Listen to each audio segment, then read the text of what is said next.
Hello friends, here are some instructions for appearing in the test of noting. जो noting का test होगा आपका वो बिल्कुल एग्जाम के पैटर्न पर होगा। उसके अंदर पहला क्वेश्चन कंपलसरी है बिना किसी ऑप्शन के, और ये जो पहला क्वेश्चन है ये डेटा इंटरप्रिटेशन पर बेस्ड है, जैसा कि एग्जाम के अंदर होता है।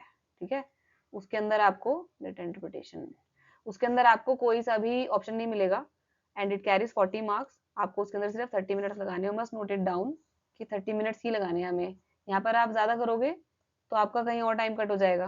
ठीक है, तो टेस्ट के अंदर भी आपको इस चीज का ध्यान रखना है। जो पहला क्वेश्चन है डेटा इंटरप्रिटेशन पर बेस्ड, इसके ऊपर बेस्ड आपको एक प्रॉपरली नोट बनाना है, उसको एनालाइज करके उसका डेटा को एनालाइज करके, और 40 मार्क्स का ये क्वेश्चन है। ठीक है, तो जस्ट टारगेट की 40 में से अगर आप 30 के आसपास लेकर आ सकते हो इसके अंदर, 25 टू 30, तो समझना कि अच्छे मार्क्स आएंगे। ठीक है, इसके अलावा जो नेक्स्ट क्वेश्चन होगा उसके 3 पार्ट्स होंगे, 3 क्वेश्चन होंगे उसके अंदर, जिसमें से कि आपको 2 अटेम्प्ट करने हैं। दोनों ही क्वेश्चन जो है वो नोटिंग बेस्ड होंगे। ठीक, और असली एग्जाम के अंदर भी जो डेटा इंटरप्रिटेशन का क्वेश्चन होता है उसके बाद जो थर्ड क्वेश्चन आता है उसके अंदर 3 ही पार्ट होते हैं, जिसमें से कि आपको 2 अटेम्प्ट करने होते हैं। मैं ये SOPS LDC एग्जाम की बात कर रही हूँ, जिसके पैटर्न पर मैंने ये टेस्ट बनाया है। ठीक है, तो जो पहला क्वेश्चन हो गया वो कंपलसरी हो गया। जो सेकंड क्वेश्चन है उसके अंदर 3 में से आपको 2 क्वेश्चन करने हैं जो कि 25-25 मार्क के हैं, और उसके अंदर आपने पर क्वेश्चन 20 मार्क्स लगाने, सॉरी 20 मिनट्स लगाने हैं। ठीक है, तो 30 मिनट्स ये और 40 मिनट्स ये, तो बेसिकली आपका जो टेस्ट है इसको आपको 70 मिनट्स के अंदर कंप्लीट करना है। अपने साथ 10 ब्लैंक शीट लेकर बैठना भाई, A4 साइज की, unruled and with margin. Margin पहले से बना लो। मार्जिन देख सकते हो, कम से कम 1.5 इंच का बोथ साइड मार्जिन आप छोड़ देना अपनी शीट्स पर, क्योंकि एग्जाम के अंदर भी इतना ही मार्जिन होता है कम से कम, और इस वजह से राइटिंग स्पेस जो होती है वो थोड़ी सी कम होती है। ये जो विड्थ है पेपर की ये थोड़ी सी कम रह जाती है, and you must be habitual of writing in this space only. Okay, and इस मार्जिन के बाहर आपको कुछ नहीं लिखना है, पेन नहीं चलाना है, but you can do referencing in this margin, and referencing you will do with pencil only. तो इसका मतलब है आपके पास पेंसिल भी होनी चाहिए। पेंसिल के अलावा और क्या क्या भाई, ब्लू पेन लेकर बैठना, इरेजर, शार्पनर, पेंसिल, रूलर, और बोर्ड, जो एग्जाम बोर्ड होता है जो बच्चे लेकर जाते हैं ना पेपर में, वो भी ले जाना आप। और ताकि उसके ऊपर जब आप पेपर रख के करते हैं काम तो बेटर हैंड राइटिंग आती है, थोड़ा नीटनेस भी रहती है। अगर आप सीधा डेस्क के ऊपर रख के करोगे तो ऑफकोर्स आपकी नीटनेस प्रेजेंटेशन में फर्क पड़ता है। ठीक है, तो ये सारी चीजें आप अपने पास लेकर बैठना। इसके अलावा घर पे छोटा सा अरेंजमेंट कर लेना, साइलेंट प्लेस पर बैठना है, no calls and no visitors. ठीक है, जस्ट मेक श्योर कि आपको 70 मिनट्स के बीच में कोई कॉल या कोई विजिटर को अटेंड ना करना पड़े। इसके अलावा क्वेश्चन पेपर देखने के लिए ही सिर्फ लैपटॉप या फोन का यूज करना है।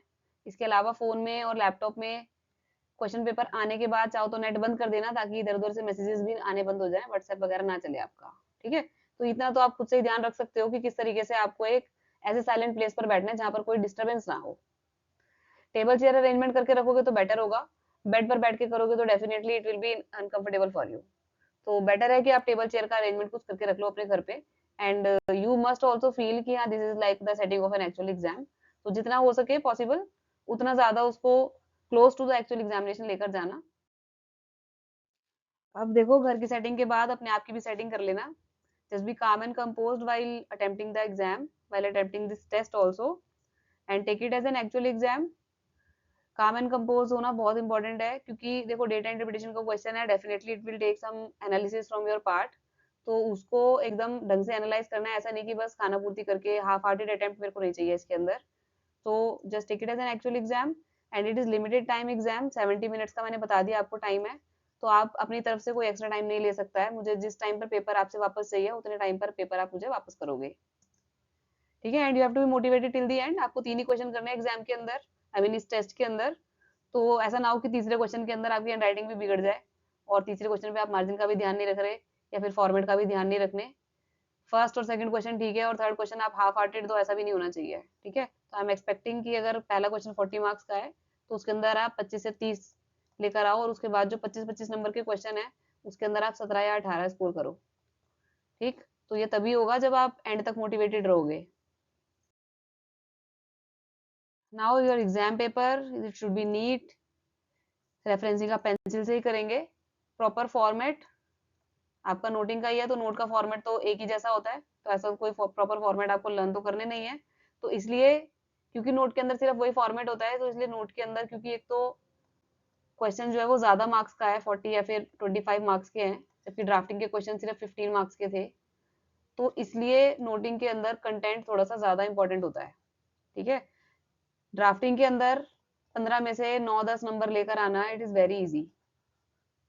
ठीक है, और इवन 15 में से 13 तक भी आ सकते हैं, 12-13 भी लेकर आना, it is easy because 8-9 number तो आपको अगर बहुत नीटली आप बनाओगे उसके फॉर्मेट्स तो भी मिल जाएंगे, और कंटेंट के भी और थोड़े से नंबर लगा लो। बट नोट के अंदर कंटेंट ज्यादा रेलेवेंट होता है, इस बात का ध्यान रखना। तो इसलिए नीट और प्रेजेंटेशन आपकी अच्छी तो होनी ही चाहिए, साथ में आपका कंटेंट भी अच्छा होना चाहिए, इसलिए नोटिंग के क्वेश्चन में थोड़ा टाइम ज्यादा लगता है। आधे घंटे के अंदर आप पूरा का पूरा उसका जो डेटा है उसको एनालाइज करोगे और फिर उसको लिखोगे, एंड देन 20 मिनट्स भी बहुत होते हैं एक 25 नंबर के क्वेश्चन को अटेम्प्ट करने के लिए। ठीक है, तो 20 मिनट्स के अंदर अपना फ्लो ऑफ नोट इस तरीके से रखना कि आप 25 में से 17-18 स्कोर कर पाओ। तो इसलिए कंटेंट के ऊपर अच्छे से ध्यान रखना है इस वाले टेस्ट के अंदर। Now submission, you have to set a timer of 70 minutes. 70 minutes का टाइमर बजते ही यू विल स्टॉप राइटिंग। जिन लोगों ने भी जैसे अगर 8 बजे का साइकिल लिया है कि 8 AM को अगर टेस्ट आपका स्टार्ट हो रहा है, तो आपका 9:10 पर टाइमर जो है वो बच जाएगा और 9:10 पर आप लिखना बंद कर दोगे। मेरा जो टाइमर होगा वो 9:15 का लगा होगा, और 9 बजे मेरे पास आपका पेपर आ गया, तब तो ठीक है, otherwise it will not gate checked. Anyway, 70 minute का टाइमर जब बच जाएगा आपका, उसके बाद आपके पास 5 मिनट एक्स्ट्रा मैं दे रही हूँ। उसके नेक्स्ट 5 मिनट्स के अंदर आप अपना पेपर जो है वो प्रॉपरली स्कैन करोगे, मार्जिन वगैरह ठीक से स्कैन करोगे, कहीं पर भी सेंटेंस कटना नहीं चाहिए, एंड देन आप मेरे को सेंड करोगे। और इस सब काम के लिए आपके पास 5 मिनट्स हैं। तो मैंने जैसे बोला 8 बजे से शुरू हो गया टेस्ट आपका, मेरा टाइमर 9:15 पे बजेगा। ठीक है, तो आप उसी 5 मिनट के अंदर मुझे अपना पेपर स्कैन करके दोगे। You must note it down. ठीक है, सारी जितने भी इंपॉर्टेंट टाइमलाइंस है आप उसको नोट डाउन कर सकते हो, and then you have to scan the paper, and अपने रजिस्टर्ड ईमेल आईडी से जस्ट crackit77@gmail पर सेंड करोगे। Okay, I think I am very clear about the instructions. जो भी इंपॉर्टेंट चीज लगी आप उसको नोट कर सकते हो, and we will meet in the test. So all the very best to you.